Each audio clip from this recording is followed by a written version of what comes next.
cepetan. Ya, gue kedatangan motor SM3 dari SM Motor. CC-nya 400 cc 2 silinder, dan gue pengen nge-review motor ini, tapi kita akan balik. Gue akan test ride dulu, baru gue akan jelasin review tentang motor ini. Jadi kita test ride dulu. Yuk.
Ya, itu tadi gue udah test ride motor ini, SM3 dari SM Motor. Gue akan ceritain apa experience gue ketika test ride tadi, plus gue juga akan mereview beberapa hal di motor ini.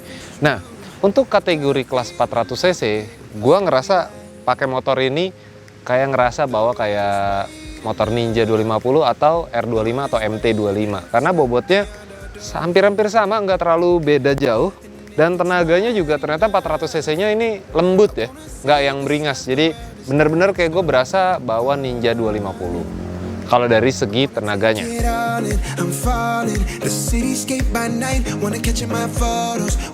Kita berbicara dulu mengenai harga motor ini. Motor ini SM3 dari SM Motor dengan cc-nya 400 cc 2 silinder dibanderol 88 juta, 6 alias 88 juta 600 on the road Jakarta atau Jabodetabek. Kayak gini tampilannya, 88 juta, 88,6 juta kalian dapat motor seperti ini.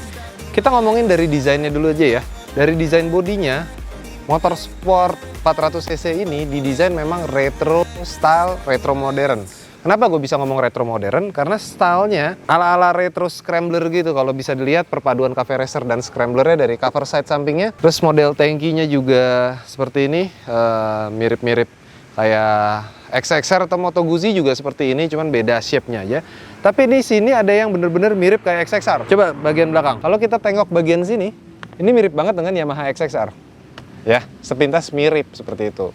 Perbedaannya ada di rear hugger atau orang selalu bilang mudguard belakangnya seperti ini, ada ininya dan ada lampunya untuk dudukan plat nomor. Bahannya plastik, cover radiator juga ada berbahan plastik, spakbor juga berbahan plastik, dan juga skid plate-nya juga berbahan plastik, termasuk cover sampingnya juga berbahan plastik. Satu-satunya material metal yang ada di motor ini hanya ada di tangki motor.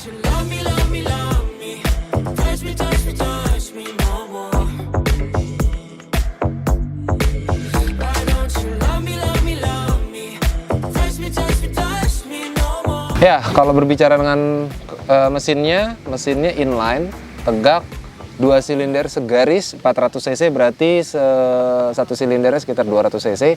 Tepatnya ini 390 sekian cc, digenapin jadi 400 cc. Berpendingin air radiator seperti ini. Radiatornya lumayan ya, lumayan kecil menurut gua untuk cc 400 seperti layaknya Ninja.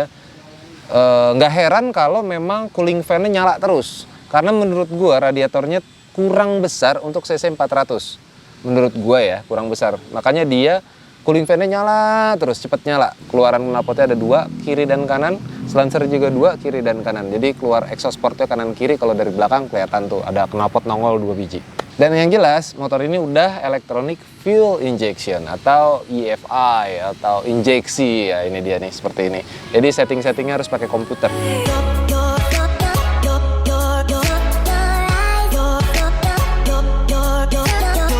Kalau teman-teman lihat di sini joknya untuk kondisi motor standar buat gue ini terlalu pendek. Ini stylenya memang custom banget dan ini pendek. Jadi kalau gue duduk sampai sini, mungkin yang belakang cuman segini. Dan stylenya emang motor custom banget, jadi nggak perlu dipendekin lagi kalau untuk custom motor. Kenapa bisa gue lihat pendek? Karena biasanya gue motong sasis untuk bikin motor custom itu berdasarkan as roda. Dan ini kurang lebih satu tarikan dengan as roda, ya kan? Jadi stylenya udah custom.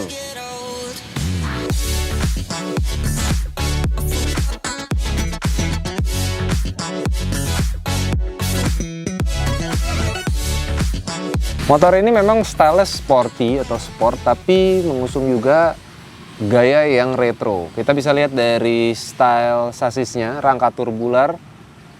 Ada 2 rangka turbular di sini dan juga ada full double cradle seperti ini. Ini motor-motor kayak W175 tuh model sasisnya juga seperti ini. Kurang lebih seperti itu tuh. Honda Rebel juga kalau kalian lihat bagian sininya juga mirip seperti ini. Persis seperti ini. Cuman bedanya sudutnya aja. Jadi memang ini mengusungnya style-style retro yang memang motor ini didesain bukan untuk balap, tapi memang buat touring dan kenyamanan aja dan gayanya aja. Jadi jangan berharap motor ini kalian bisa pakai buat di sirkuit. Bisa, tapi nggak akan seperti yang kalian harapkan menjadi motor sport atau motor balap. Ketika mengendarai motor ini, satu hal yang paling gue nggak suka dari motor ini sebenarnya minor, bisa diganti dengan sangat mudah, yaitu posisi dari model stangnya. Gue model stangnya seperti ini, jadi kalau gue turun tuh kayak gue ngerasa kayak bawa sepeda ontel gitu, jadi kurang tegap gitu, atau bahkan sekalian nunduk sekalian gitu. Ini berasa bawa kayak sepeda ontel menurut gue ya loh. Jadi kalau kalian beli motor ini sebaiknya kalian mengganti stangnya, either itu kalian bikin pakai fat bar yang beneran buat cross atau trail, off-road lah stylenya, atau cafe racer sekalian, atau memang stang flat aja sekalian. Jauh lebih enak untuk mengendarai motor ini.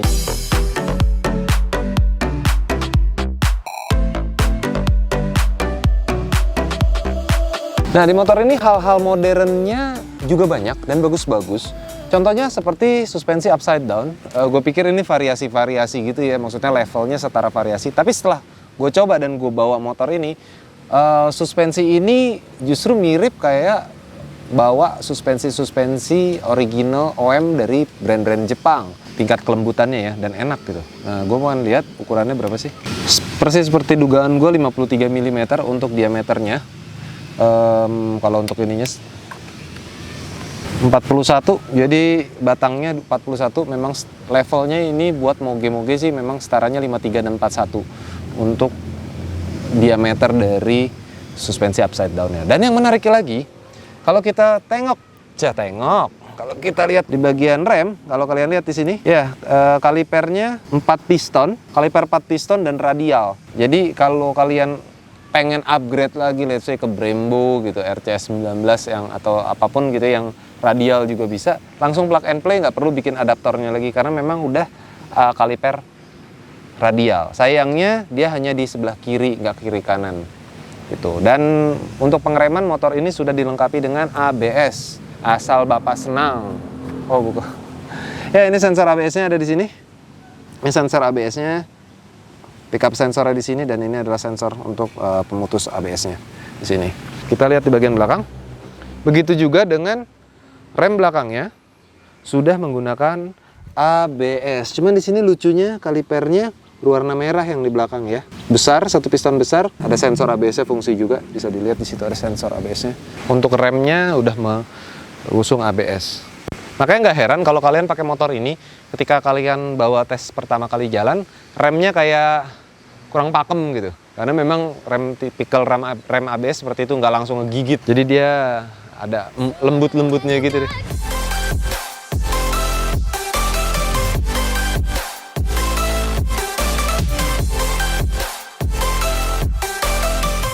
Hal yang paling asik di motor ini, salah satunya adalah di bagian kaki-kaki atau velg dan tromolnya. Kenapa? Gue seneng banget dengan style seperti ini.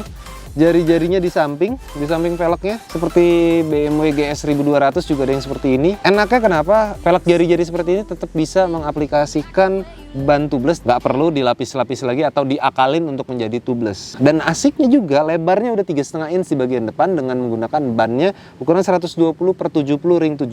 Tapi bannya gue nggak kenal. Mereknya apa nih? Dimsum. Oh bukan, Timsum. Nih, merek bannya, gua nggak tahu nih ban apaan ya.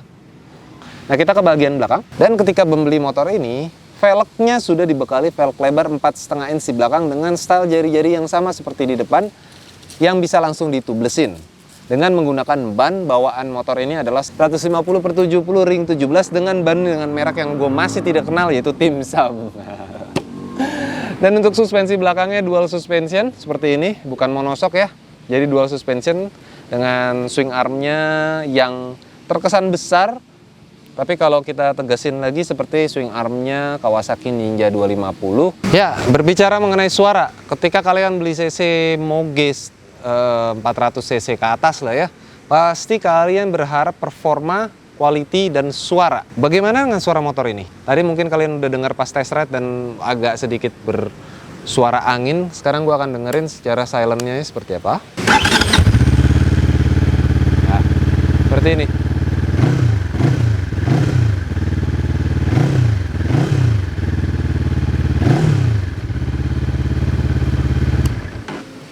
Kurang begitu irgasem mendengar motor ini. Kenapa? Setelah gue tanya dengan distributornya, suaranya ini dibikin lembut karena motor ini dipasarkan banyak di Eropa memang, gue tahu. Sehingga mereka mengikuti standar Euro yang lebih ketat daripada standar Indonesia. Sehingga suaranya benar-benar dipres, emisinya dipres. Kalau di Indonesia mungkin bisa lebih longgar sedikit, kalian bisa aja bikin knalpotnya supaya suaranya lebih wow lagi, lebih keluar. Sama seperti saudaranya V16 yang kalau kalian beli suaranya juga gimana gitu. Kita dengar kalau udah pakai knalpot SAC lebih gahar. Jangan khawatir dengan suara yang lucu di motor ini atau lembut di motor ini, karena bisa di-adjust sebenarnya, bisa dimodif lagi dengan mengganti knalpotnya aja. Itu aja sih. Tadi perbandingannya V16 itu cc 250 dan yang ini cc-nya 400 cc inline, sama-sama 2 silinder, bedanya konfigurasi mesinnya aja. Kira-kira detail-detail di motor ini ketika kalian dapat, peranti-peranti kecilnya apa aja? Kita lihat ya.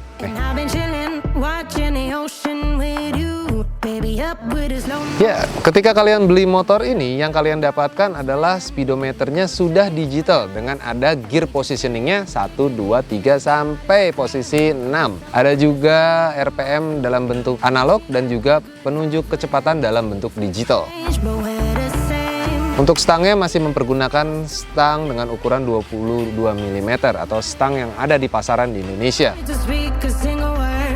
Spionnya kalian akan mendapatkan spion retro bulat nan lucu seperti ini. Untuk headlampnya, kalian akan mendapatkan headlamp LED setara Daymaker. Dan juga sennya juga sudah LED depan dan belakang. Ya, begitu juga dengan stop lampnya yang berbentuk bundar dan juga sudah LED. Untuk silencer, kalian mendapatkan 2 silencer kiri dan kanan. Suspensi belakang dual suspension dengan ukurannya 360 mm. Gue akan memberikan opini seandainya gue membeli motor ini atau kalian mau beli motor ini. Motor ini sebenarnya enak untuk dimodifikasi, nggak terlalu banyak hal yang perlu dirubah. Misalnya gue hanya akan merubah stang motor ini dulu sesuai dengan konsepnya. Let's say tracker, gue akan modelin tracker, kemudian knalpotnya gue akan bikin naik ke atas seperti Triumph 1200. Bonneville segala macam naik ke atas, itu keren loh, scrambler seperti itu. Terus suspensi belakangnya juga mungkin akan gua upgrade, mungkin bisa pakai Öhlins ukuran yang sama 360 mm, dan juga yang pasti gua akan modifikasi di bagian bannya. Dengan ukuran velgnya yang seperti ini, kalian bisa pakai ban Sinco Big Block ukuran 130 di depan dan 150 di belakang dengan plug and play tanpa merubah apapun. Paling cuman sedikit ngerubah di bagian dudukan spakbor depan aja. Dan selebihnya hanya variasi yang sesuai dengan selera kalian. Bisa sennya kalian kecilin, spionnya kalian bisa lebih kerenin lagi, bisa di bar and mirror atau ini model high sider, banyak modelnya ya. Terus sennya udah. Paling nggak juga tinggal ngecat aja deh di SAC Painting. Kalian bisa painting seperti apapun yang kalian mau. Ya, kira-kira itu aja review singkat, first impression, dan sedikit test ride untuk motor SM3 kali ini. Kira-kira kurang apa? Dengan harga 88,6 juta rupiah, kira-kira worth it nggak kalian untuk beli motor ini? Tulis komentar di bawah. Dan yang pastinya dukung terus modifikasi di Indonesia, jangan pernah buang sampah sembarangan, jauhi narkoba serta pornografi, dan jangan pernah duduk di toilet jongkok. Gua Arindra Perkasa dari Street Art Custom, bye-bye.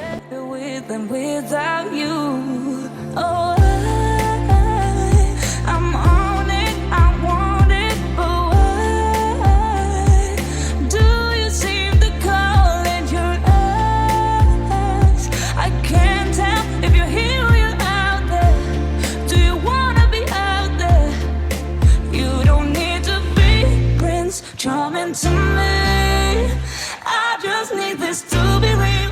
I don't need no fairy tale. You don't need a killer, pregnant for me.